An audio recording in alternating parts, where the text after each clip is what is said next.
Hey, and welcome to this artist talk with Alke Schmidt and her show here at Rydals Museum.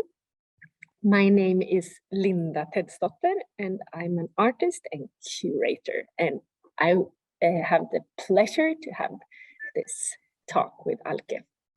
So, a lot of your work has some kind of connection to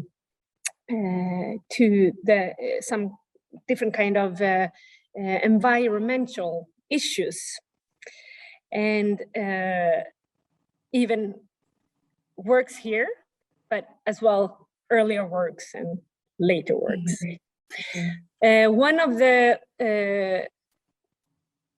One of the works that has maybe most expression about this is the work beside me here, Into the Sea. Could you tell us a little bit about this work? Yes, first of all, hello. It's a real pleasure to talk to you. So it's great that the museum has given us this opportunity to talk to each other. It's great.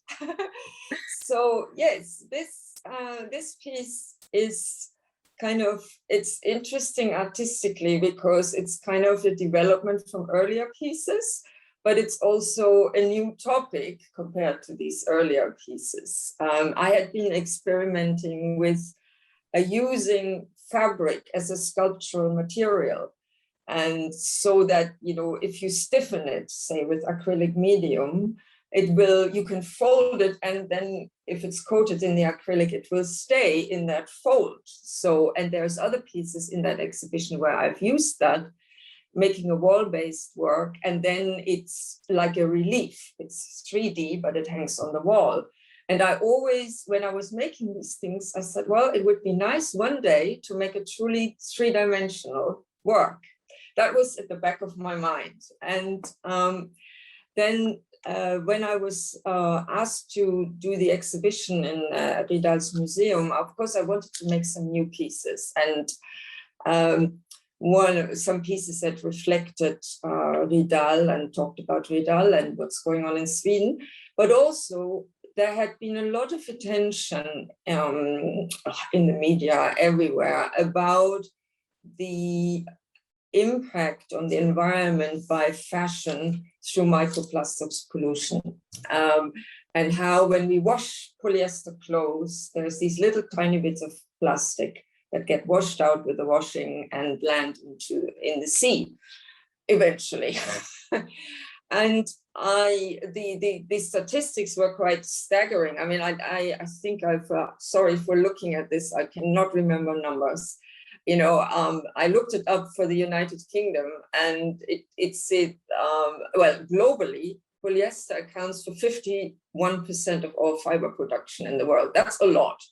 And in the UK, 60% of our clothes contain polyester. And so people, scientists have calculated that 35% of microplastics pollution of rivers and oceans is coming from washing synthetic clothes. And they calculated it was 175,000 tons per year. That's a whole lot of plastic. Yeah, that's disgusting. It is quite staggering, isn't it? And it's hard to visualize this. The International Union for Conservation of Nature also calculated that Europe and Central Asia dump the equivalent of 54 plastic bags worth of microplastics per person per week into the ocean. Yeah. And I can't even begin to think about this, how much this is, and they've found those microplastics everywhere, even in the Arctic Ocean, and so when I saw this, I was aware that most of my exhibition had been talking about people and labor conditions, and I went like, no, I have to talk about microplastics. Yeah. So I had a very strong feeling I must talk about this. And so then, I somehow these two thoughts merged, and I went like, well, how about I make a dress, a polyester dress, and it disintegrates into plastic. Basically, that was my vision. So, and I thought like, okay, yeah, let's do it. So the first thing was how to get a mannequin. And how do you call this? The white figure that the dress is sitting on. Yeah. Okay. Yeah. So that was quite interesting, because I had like a vision. I always think I don't have a vision, but I did have a vision. It should be life size, and it should be really pristine and shiny. And one day in London, I walked through the streets, and there was a little board, and it said, shop mannequins, 25% off. And I went like, it's a sign. I went in and bought it. They delivered it. And then I had to find a dress. Again, I had very specific ideas. My number one idea was to get a dress from a charity shop, because I didn't want to buy another dress. Unfortunately, it was winter, and my vision of a dress was more like a summer dress, because of like a floaty kind of thing. And the colors were terrible. And everybody had big jumpers and parkas in the windows. So I said, okay, let's do my other idea. I wanted to get a dress from Hennes & Mauritz. Of course, I also looked in the charity shops, but it wasn't perfect. And that was a very interesting experience. And because just going shopping for this dress made me realize how much of it is there. Yeah. And I'm finding Hennes & Mauritz quite interesting. I have followed the sort of social environmental policies of big brands for a long time. And to be fair, Hennes & Mauritz is one of the best big brands globally in terms of their environmental and social policies. But it is still a big brand, and they make a lot of clothes, and they are meant to be consumed, like a lot of them. And so, the challenge is always the scale, and they have lines where they use like recycled polyester. They have they're supporting all sorts of interesting, innovative initiatives to make, to be more sustainable as a textile producer. But, on the day where I searched online for polyester dress, what was it? You search on this website, and there's all these like different pieces you can buy. So there was 7,855 clothing styles available that contained polyester. That's a whole lot. Yeah. So, and they offer, you can, in the shop, you can get a laundry bag that will filter out the microplastics, which is great. But I want those laundry bags available at the cash register. When you buy something with polyester, you get the bag. You know what I mean? Also an explanation why you need it, because some people might not even know why they need it. Exactly. And instead, I have to surf on the website for 10 minutes before I find this. That's not good enough, So they're doing good things, but they're not, it's not good enough. So this dress that you see at the background was the result of my long search for a suitable dress. And then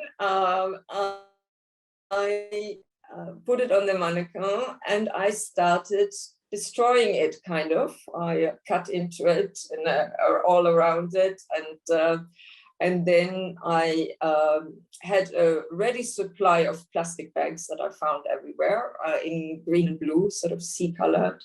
And I started putting little pieces of plastic sort of, dripping out of the dress. And to be fair, I'm not being very sustainable with this piece, because I was using acrylic medium, which is also plastic. Which kind of fits with my project, but it doesn't make me a very sustainable consumer either.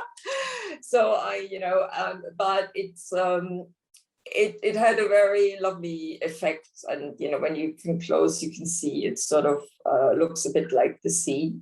And yeah, and I called the piece Into the Sea, because that's where it all goes. Yeah. Yeah, yeah, and it was the kind of, it met my aesthetic requirements. I wanted it to be really beautiful, and I wanted it to look attractive, because that's the problem, that a lot of things that are not very nice for the environment are actually kind of nice. Yeah, yeah, and it's all when you do works, how because I'm also thinking about this, what you said, that you're also using this polyester in your work, because I'm also thinking about that sometimes in my work. Yes. Sometimes you have to sacrifice some stuff to actually do your work and be a part of the consuming capitalistic world, even if you don't want to. But how often do you do this sacrifice? Well, so you mean how much do I consider, for example, the environmental impact of my own practice in my work? Yeah. When is the boundary? Like when are you stepping over it? Like, okay, this is what I stand for. This is what I believe in. But in this work, I need to do a little bit of over. I think, I mean, this is the first, and only, well, there's another piece which is made in a similar way, which you can see behind the green-blue piece, the blouse, the mermaid's new dress. And these are the only pieces that I've made with that kind of, like, deliberately seeking out polyester and, like, making it like that. And, well, using the acrylic medium was a step down from using something even more toxic that I did when I started out with my art, which was polyester resin, which is what you use for boats, and things like that. And it is incredibly toxic.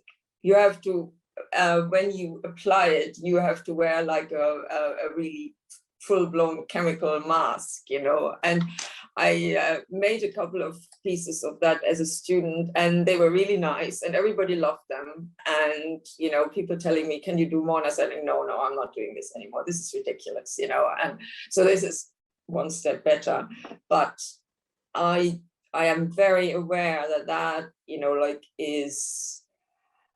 I'm hoping that this piece will, somebody will like it, I would love to see it in Vidal's museum, in the collection or something, because I don't want it to end up in the rubbish, No. Of course not. And some of in the ocean.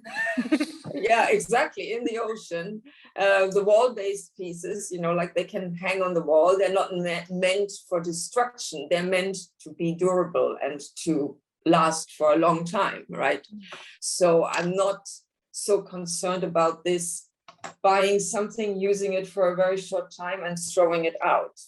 I don't see my artwork like that, because it's not meant to be temporary. It's meant to be made for a long time.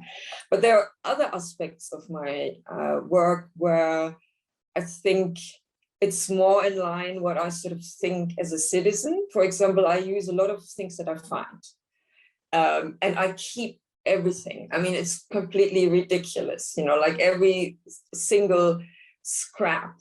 I mean, for example, when I cut these plastic bags or tore these up, I had a big box, and everything that I didn't want to use at this moment, it went back into the box, as if there weren't enough plastic bags. But I said, like, no, you may need this sometime, and or working with,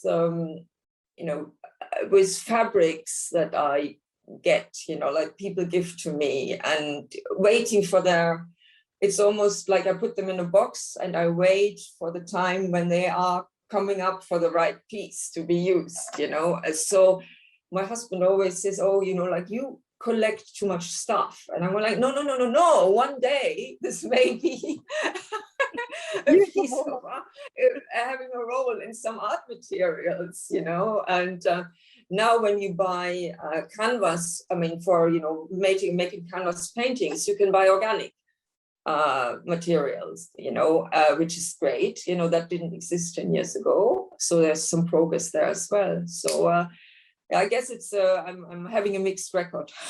Yeah, but the question is, I think also what's interesting when we talk about this materials, the question is it better to use something old that you hide in a box that is not so good, that is not ecological, for example?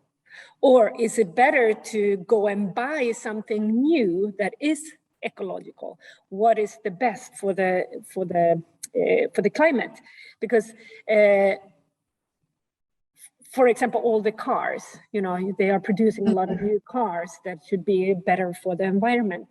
But just to produce these new cars, I mean, that's so much energy, and that's so bad. I mean, for all the factories that are, you know, so I don't know, sometimes it's, actually, I think it's really good that you're collecting stuff and are reusing all this stuff instead of buying new stuff. Yeah, I mean, when I did my research for this whole exhibition, which went, you know, the research and the work, this was done over years, I realized that in the field of just clothes, fashion, and textiles, it is almost impossible to be perfectly sustainable unless you're naked, you know, because for example, if you buy from a charity shop some used clothes that contain polyester and you wash them, there's still the microplastics coming out. Well, you can have that bag, I suppose, you know. When you buy a lot of items from ethical textile stores are organic cotton. And then my first thought is, it's still cotton. Does it need irrigation? You know, how much are the workers paid that are collecting this? You know, so it becomes incredibly complicated. And I think companies are right to try, and you know, and to do the best that they can. For example, if somebody can make organic cotton clothes, that's great. They just shouldn't say we are perfect. They say we make organic cotton clothes. And other people don't consume if you don't need it. I mean, exactly. That's the main problem, that people are buying too much. Of course, buy good stuff when you need to buy something, but don't buy stuff just to buy. Okay, I have a question connected to this that I'm also really curious. What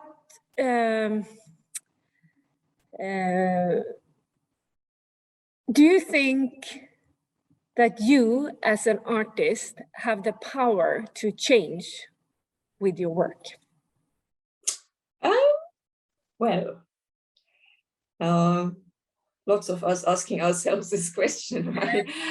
I would say I'm being very modest in this respect. I you know, this whole thing about, oh, artists can change the world, not really.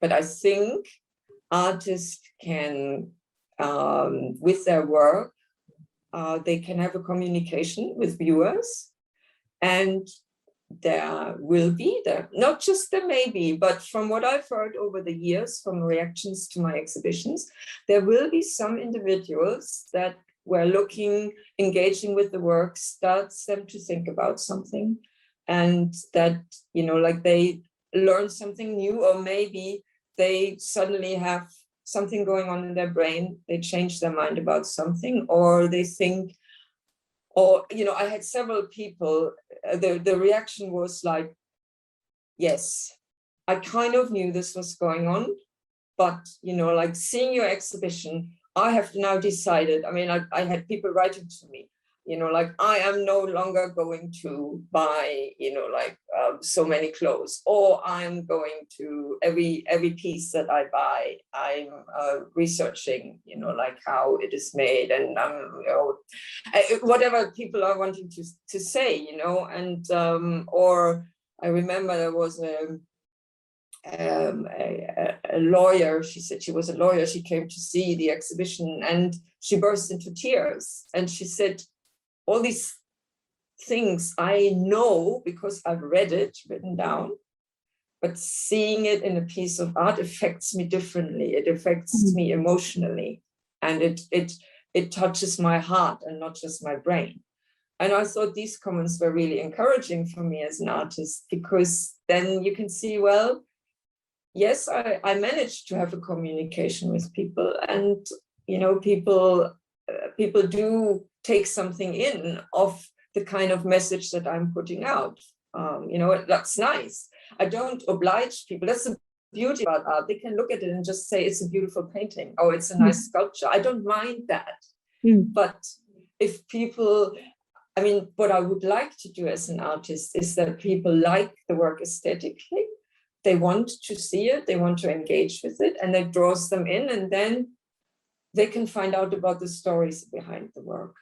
And the more they engage, the more they can find out, and the more it can change it. And I just remember somebody else, another person has told me that he was finding that when, for example, he saw like a poster by an NGO that was a very clear, you know, poster, what it was all about, say Amnesty, you know, like with some person in a chain or so. In a second, he understood what it was all about. And he said, well, with your work, I have to look more, longer, but then it stays with me longer. And I thought that was a really interesting comment, a very nice one. Yeah. So I can only judge from these, you know, few reactions that you get, because you never can talk to everybody, right? But no. Yeah. And we can only do what we can do, and hope that someone is get in touch with it. Yeah. Okay, so the next piece that I want to hear you tell a little bit about is 1138 and counting. Okay, yes. So this piece is part of a group of works that I made in response to the Rana Plaza industrial accident in the clothing factories in Bangladesh in 2013. I think people probably, there's hardly a person in the world that hasn't heard about this, because it was such a spectacular, horrible disaster, where basically a building that wasn't even meant to be a factory building, and it wasn't meant to have 8 stories, only 5, you know, and it had all these clothing factories in it, and you know, it just collapsed because it had not been built properly, and the pillars were too thin, and you know, in fact, the day before this horrible accident, the workers had spotted cracks in the building, and they didn't want to go in.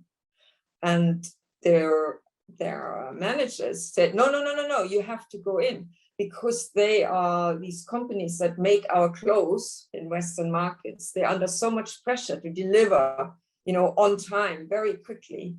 And if they don't, then somebody else gets the order, and it's you know, it's a big panic. So they said, no, you must go back in. And then what happened the next morning? The power cut in Dhaka, which happens quite often. So all the factories, they have generators to provide the backup power.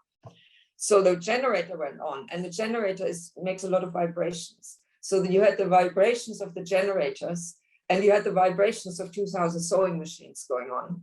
And that was too much for the building. That was the final straw, and the building just collapsed. And, you know, 1,138 people either died trapped in the ruin, or as a result of their injuries afterwards. And it, of course, it was all over the newspapers. And, you know, people went and interviewed the survivors, and, you know, there's a lot of things in the media. And I thought quite a while about this, because I thought, I want to make some work about this, because I do not want these workers to be forgotten. But I'm not a filmmaker. I'm not a photographer. I'm not even there. I can only, you know, I am involved because they are producing for me in England, in Sweden, you know, wherever. But, you know, how can I as an artist have a response to this that does not even try to compete with the images that we are getting already? So I was thinking about my own practice, and I don't know. I saw images of these improvised burials of dead workers, where in Bangladesh they wrap dead people in white. White is the color of mourning. And so they were wrapping the dead bodies in shrouds, you know, having them on stretchers and putting them in the graves. And I also looked at, in our neighborhood, there's a lot of big Muslim population, and I looked at Muslim graveyards, and they're very simple, and it's just very simple white stones, a lot of them next to each other. And so, yeah, I never know how I get my ideas, but suddenly I had this idea that I would make some kind of textile piece which had a representation of each worker who died in this horrible disaster. And I, you know, I experimented, and eventually I settled on one of those sewing pins, and experimented. And in fact, I in the exhibition has two pieces, two different experiments, if you will. So in 1138 and counting, it's just this very plain Muslim cloth. And then, you know, I arranged them in groups of 10, like you are in the prison and you're counting the days till you are free, you know, 1, 2, 3, 4, 5, 10, you know. And yeah, and in between, in the background, there's a second piece of cloth, and it has some writing in Bengali in it. And that was that is the quotes of some surviving workers that were saying what was going on the day. And I don't have them in front of me. I can only say by, you know, like from memory now, but they you know, they were saying like, we didn't want to go in, but the manager told us to go in, you know, and the manager told us, so what if you die? We all die someday, you know, saying, and or somebody saying afterwards, is saying like, you know, while my children were killed in the accident, and they didn't want to give me their, you know, their earned wages. And, you know, they said, well, you know, there's no salaries for dead people. So really, really very, very touching things. And you know, again, I was finding a way how to weave them in. And I thought I didn't want to ruin this kind of quiet piece. So I kept them very small in the background, like an echo. Mm. Yeah, and the other piece? The other piece, which I called Memorial, simply to give it another title. I made a shroud. Like, you know, it's almost like if there is a body inside covered in a white cloth, bound at the top and the bottom. And then I had basically the outlet, the shape of a woman's body, because 3/4 of the people who died were women, young women. And the shape was basically, you know, like shown through those 1138 pinheads. I couldn't decide which was more effective, so I'm showing them both. Yeah. I have a question connected to this, but also some of your other works also can be included in this question. And I think it's a question that I think we always have to ask ourselves, and as privileged white people. So that's why I'm asking how you look at it. So how do you relate to being a white Western woman telling a story, or telling stories, I would say, from maybe some less privileged countries. For example, this story. So how do you? How is your thoughts before you start telling this kind of story? Well, I think in this case, it's, for me, there is a very clear connection, because these workers are making clothes for us. And we are buying them. And sometimes the relationship is even more stark in that there is 14, 15, 16-year-old girls in Dhaka sewing away, and 14, 15, 16-year-old girls in Sweden and in England buying these things, for a very, very cheap price. And so there's two lots of teenagers, connected to each other by textiles. And as a consumer and as a citizen and as somebody who, well, even if I don't consume these things personally, I feel I'm very involved in this.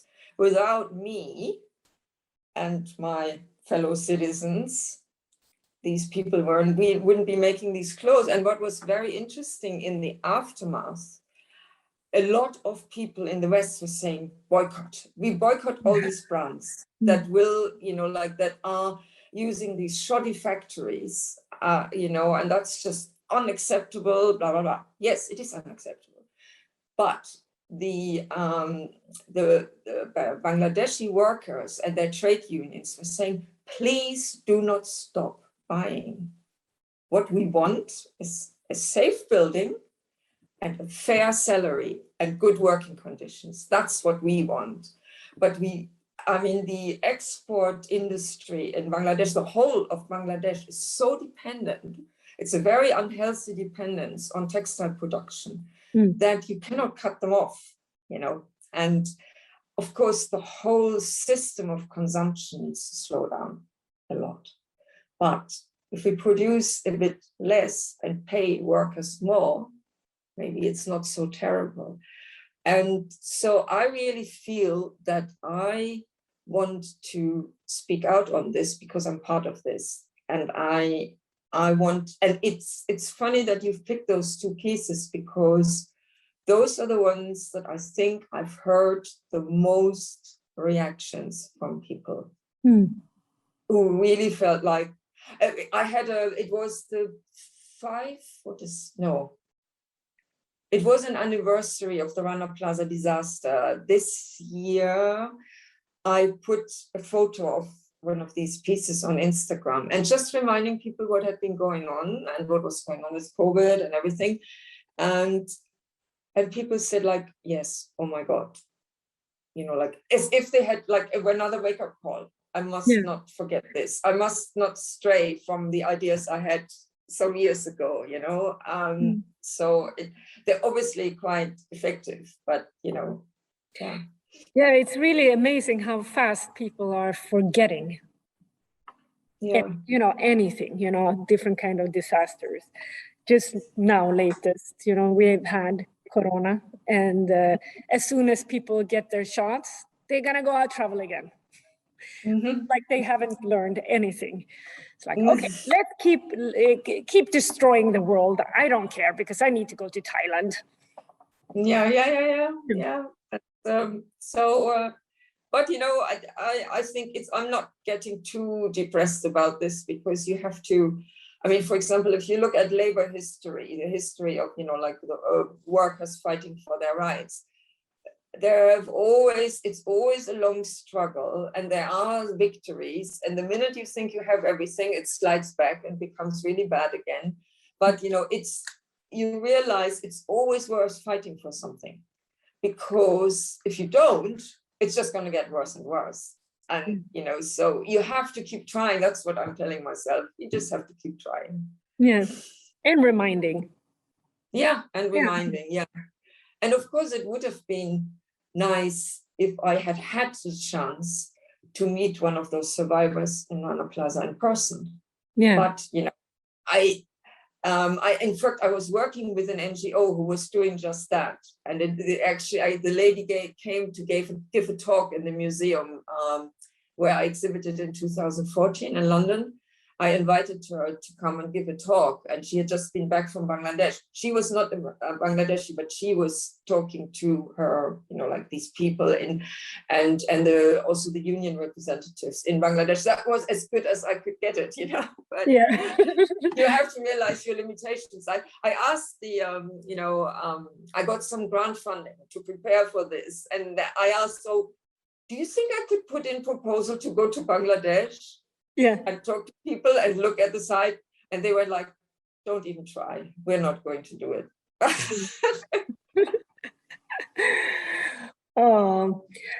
think it's the time is running out, but it's been super interesting to hear you talk about these works, and I'm very happy to have this morning with you.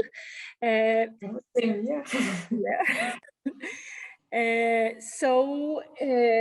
I want to thank Rydals Museum for inviting me to have this talk together with you. And I think it will be maybe 1 or 2 more talks. I think so, yeah. I'm still hoping, you talk about traveling, but, I still haven't seen my exhibition in person, and I am not, at the moment, I have traveled to visit my mother. So the first time in a long time, I actually traveled, and it's going quite well. So maybe, I will come to Sweden. And of course, if I come, I will give a talk in the gallery. No, that's for sure. And otherwise, we'll do talks online. Yes. Yeah. Okay. Yeah. I'm looking forward to the next talk. And if you come here, I will be here as well. No, it's been so nice to talk to you. You have such good questions. You make me think. It's great. Okay. Thank you. Bye-bye. Okay, bye-bye.